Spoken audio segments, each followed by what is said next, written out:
আসসালামু আলাইকুম। এক নম্বরে দেওয়া আছে শতকরা বলতে কি বোঝায়? শতকরা একটি ভগ্নাংশ যার হর 100, যেমন 10%। এই যে 10%, পার্সেন্টেজ মানে কি? তাহলে পার্সেন্টেজ মানে নিচে 100, তার মানে বলতে পারবে একটি ভগ্নাংশ যার হর 100। এরপরে 2 নম্বরে বলছে 150%-এর সমান ভগ্নাংশটি কত? 150%। তাহলে 150% মানে হচ্ছে 1/100। এখন আমরা কাটাকাটি করি, এই শূন্য কেটে দিলাম, এখানে থাকে 10, এখানে থাকে 15।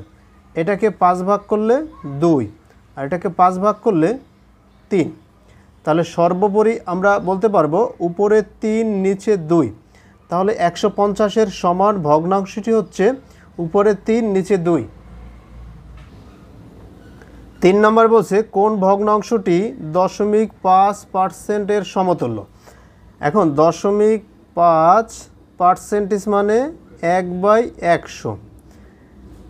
তাহলে এই দশমিকটা আমরা উঠাবো, দশমিকের পরে সংখ্যা আছে একটা, তাহলে এই নিচে দাগ দিব, দশমিক বাদ দিলে হবে 5, দশমিকের পরিবর্তে 1, দশমিকের পরে একটা সংখ্যা মানে একটা শূন্য, গুণ সামনে পার্সেন্টেজের বদলে 1/100। এই 5 দ্বারা যদি এটাকে ভাগ করি তাহলে আসে 2। তাহলে সর্বোপরি উপরে বলতে পারবো 1 আর নিচে 200। তাহলে 1/200 আছে খ নম্বর, এটা সঠিক উত্তর হচ্ছে 1/200। 4 নম্বরে বলছে 35%-কে দশমিকে প্রকাশ করুন। 35%, এখন 35% বলতে বোঝায় উপরে 35 নিচে 100। তাহলে দশমিকে নিব, উপরে 35-কে 100 দ্বারা ভাগ করলেই দশমিকে চলে যাবে। 1 লিখে 2টা শূন্য, দশমিক এখানে আছে 35-এর সামনে, তাহলে 1 লিখে 2টা শূন্য, দশমিক 2 ঘর পিছনে চলে যাবে। এখান থেকে এই যে 1 2, তাহলে দশমিক আসবে 3-এর পরে, আমরা বলতে পারবো 0.35। তাহলে 35%-এর দশমিকে প্রকাশ হচ্ছে এটা, তাহলে এটা সঠিক উত্তর হচ্ছে খ।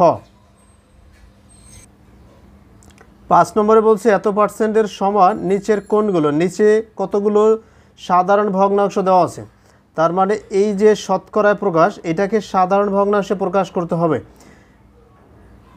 13 সমস্ত 4-এর 3, এটাকে যদি আমরা অপ্রকৃত ভগ্নাংশে নেই, 4 × 52, এই যে এই 13 আর 4 গুণ করলে 52, 52-এর সাথে 3 যোগ করলে 55, নিচে 4 থেকে যাবে। আর শতকরা সাইন উঠে গেলে 1/100। তাহলে এটাকে যদি 5 দ্বারা ভাগ করি তাহলে আসবে 20, আর এটাকে 5 দ্বারা ভাগ করলে 5 11 55, নিচে থাকে 4 আর 20, 4 20 গুণ করলে 80, আর উপরে 11 একে 11। তাহলে আমরা বলতে পারবো এইটার এই যে শতকরা 13 সমস্ত 4-এর 3%-কে আমরা যদি সাধারণ ভগ্নাংশে নেই 11/80, 11/80 আছে ক নম্বর, তার মানে 5-এর সঠিক উত্তর হচ্ছে ক। 6 নম্বরে আছে 15-এর 6-কে শতকরায় প্রকাশ করলে কত হয়? তাহলে উপরে আছে 6, নিচে আছে 15। আমাদের টার্গেট শতকরায় নিতে হলে নিচেরটাকে 100 বানানো, তাহলে 15-কে এমন কোনো সংখ্যা দ্বারা গুণ করে 100 বানানো যায় না। ওকে, তো আমরা কাজ করব, আমরা 100 দ্বারাই গুণ দিয়ে দিই উভয় পক্ষকে। উপরেরটাকে 100 দ্বারা গুণ দিলাম, নিচেরটাকেও 100 দ্বারা গুণ দিলাম। এই নিচের 100 মানে পার্সেন্টেজ, তো এটা রেখে দিই। বাকিগুলোর আমরা কাজ করি। এটাকে 5 ভাগ করলে আসবে 3, আর এটাকে 5 ভাগ করলে হবে 20, আর 3 দিয়ে এটার ভাগ করলে হবে 2। তো আমরা বলতে পারবো উপরে থাকে 40 আর নিচে থাকে 100, তার মানে 40%। তো 15-র 6-কে শতকরায় প্রকাশ করলে কত হবে? 40%। এটা গ নম্বর, একদম ইজিলিভাবে করা যায়। 7 নম্বরে এত ও এত কে শতকরায় প্রকাশ করো, দুইটা আলাদা। একটা হচ্ছে 3/5, এটাকে যদি শতকরায় প্রকাশ করতে চাই নিচে 100 বানাতে হবে, তার মানে এই 5-কে 20 দ্বারা গুণ করতে হবে, উপরেরটাকেও 20 দ্বারা গুণ দিতে হবে। তাহলে নিচে আসবে 100, উপরে আসবে 3 × 20 = 60। তাহলে বলতে পারবো 60%। তো 5-এর 3-কে শতকরা প্রকাশ 60%। আবার পরেরটা আছে 8-এর 7। তো এখানেও আমরা 8কে কোনো সংখ্যা দ্বারা গুণ করলে 100 বানানো যায় না।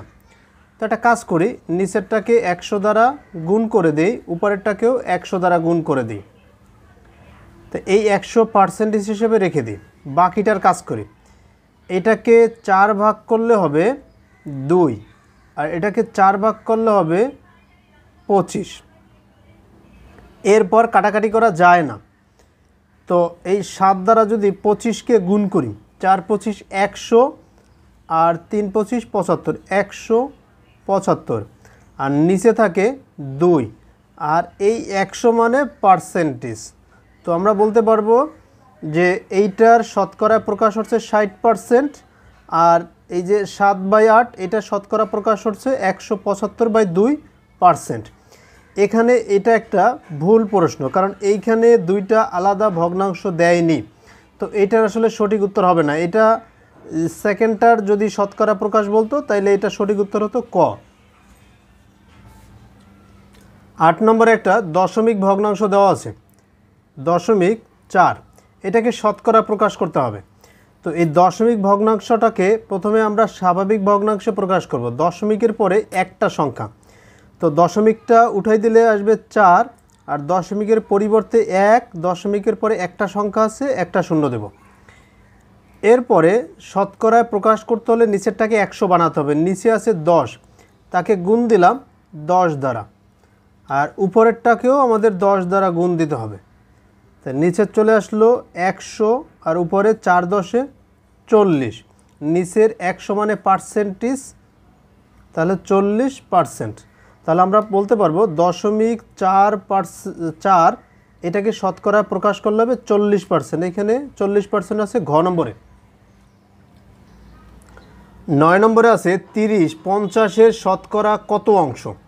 তাহলে 50-এর শতকরা কতটুকু? আমরা ধরলাম 50-এর শতকরা তার x%, তাহলে 50-এর x%ই 30। আমাদের এইটাই বুঝাইছে যে 50-এর এই শতকরা কতটুকু 30, এক্সের ভ্যালু বের করে ফেলবো। তাহলে এর মানে গুণ, তাহলে 50 গুণ পার্সেন্টেজ উঠাই দিলে 100 দ্বারা ভাগ সমান 30। তো এই 50 দিয়ে 100-রে কাটলে হবে 2, অতএব x সমান এই 30 30 60। তাহলে আমরা বলতে পারবো 50-এর 60%ই হয়েছে 30। 10 নম্বরে বলছে x ধনাত্মক হলে 25 5x-এর শতকরা কত? একদম হুবহু 9-এর মতো। তাহলে 25 5x-এর শতকরা কত? আমরা ধরলাম এই 5x-এর y%টি হচ্ছে 25। আমরা ধরলাম সেই যত পার্সেন্ট সেই অজ্ঞাত রাশিটা হচ্ছে y। তাহলে বলতে পারবো 5x-এর y%ই হচ্ছে 25। তো এখন পার্সেন্টেজটা উঠাই দেব। তো 5x এর মানে গুণ, তাহলে y/100 সমান 25। আমাদের টার্গেট y-এর মান বের করা। তো এই 5 দ্বারা যদি আমরা 100-কে কাটি 20। তো এইখানে বলতে পারবো উপরে আছে x y, আর নিচে আছে 20 সমান 25। আর গুণ করলে x y সমান এই 20 আর 25 যদি আমরা গুণ করি, 25 দ্বিগুণে 50, আর এটা 0 500। অতএব y সমান উপরে 500 নিচে x। যেহেতু y-এর মান এইটা, তাহলে এখানে বসিয়ে দিই। তার মানে এত পার্সেন্ট, এই 5x-এর এত পার্সেন্টই হচ্ছে 25। তাহলে আমরা বলতে পারবো 500/x এত পার্সেন্ট। এখানে 500/x আছে ঘ নম্বরে, তার মানে সঠিক উত্তর হচ্ছে ঘ।